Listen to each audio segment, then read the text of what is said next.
সুন্দরী কন্যা, সুন্দরী কন্যা, শুনতে পাচ্ছ? একবার ওঠো, চোখ খোলো, আমাকে বলো এই প্রাসাদ কার, আর তোমার পরিচয় বা কি? ওঠো সুন্দরী কন্যা, এই যে কন্যা, ওঠো। তোমাকে এতবার ডাকছি, তাও তুমি উঠছো না কেন? একটিবার ওঠো, তোমার পরিচয় দাও। আমি তোমার পরিচয় না জেনে কিছুতেই যাব না। ব্যাপারটা কি? এত ডাকছি তাও ঘুম ভাঙছে না কেন? এটা তো দেখে মনে হচ্ছে সোনার কাঠি, কিন্তু কন্যার মাথার কাছে সোনার কাঠি রাখা কেন? সব কেমন অদ্ভুত লাগছে। আশ্চর্য, মাথার কাছে সোনার কাঠি, পায়ের কাছে রূপার কাঠি। নিশ্চয়ই এর ভেতর কোনো রহস্য আছে। এই কাঠি দুটোতেই কোনো জাদু আছে, যার জন্য কন্যার ঘুম ভাঙছে না।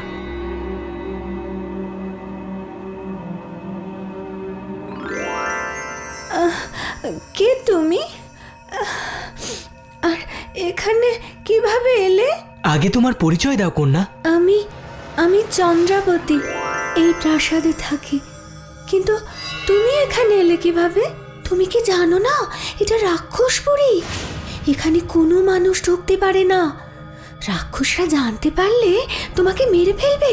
চলে যাও, এক্ষুনি চলে যাও। আমি বাপ্পাদিত্য, হৃদয়পুর রাজ্যের রাজার একমাত্র পুত্র।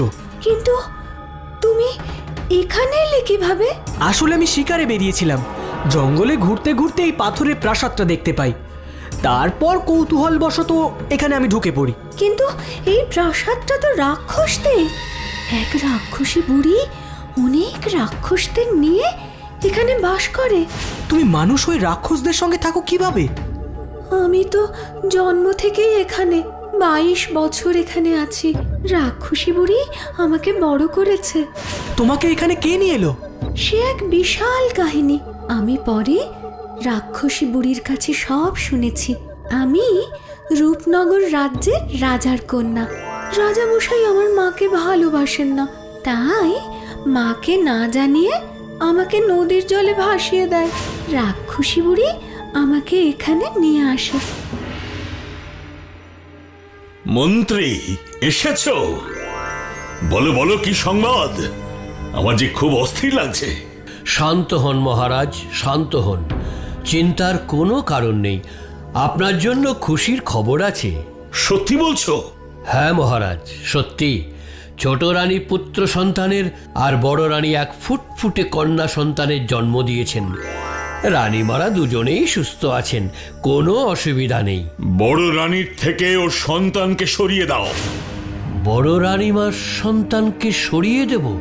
কিন্তু কেন মহারাজ? সে তো আপনারই সন্তান। তুমি আমার মুখের ওপর কথা বলছো মন্ত্রী? এত বড় সাহস তোমার! ওই বড় রানীকে কোন রকম আনন্দ পেতে দেব না আমি। ও দুঃখ পাক, এটাই আমি চাই। তাই যা বলছি তুমি তাই করবে মন্ত্রী। আমাকে ক্ষমা করবেন মহারাজ, কিন্তু তাও বলছি মহারাজ, এমন অন্যায় কাজ করবেন না। ভুলে যেও না, আমি রাজ্যের রাজা। আমার ন্যায় অন্যায় বিচার করবার কাজ তোমার নয়। বড় রানীর দুঃখেই আমার আনন্দ।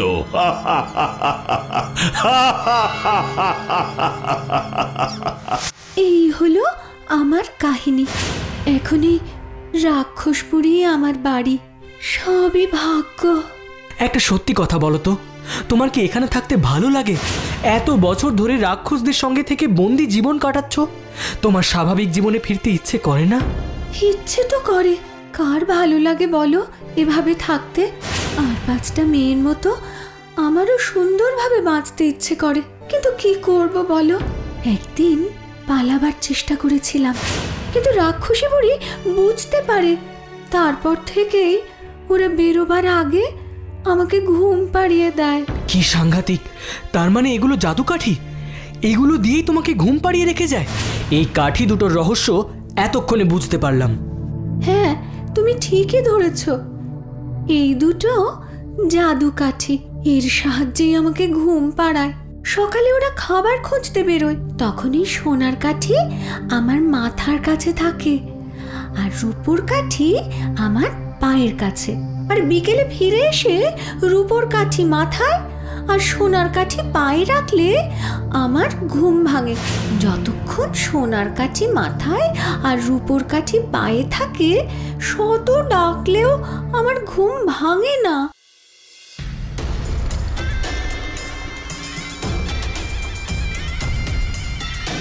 বুড়িমা, আমি কিন্তু এই ঘরে মানুষের গন্ধ পাচ্ছি।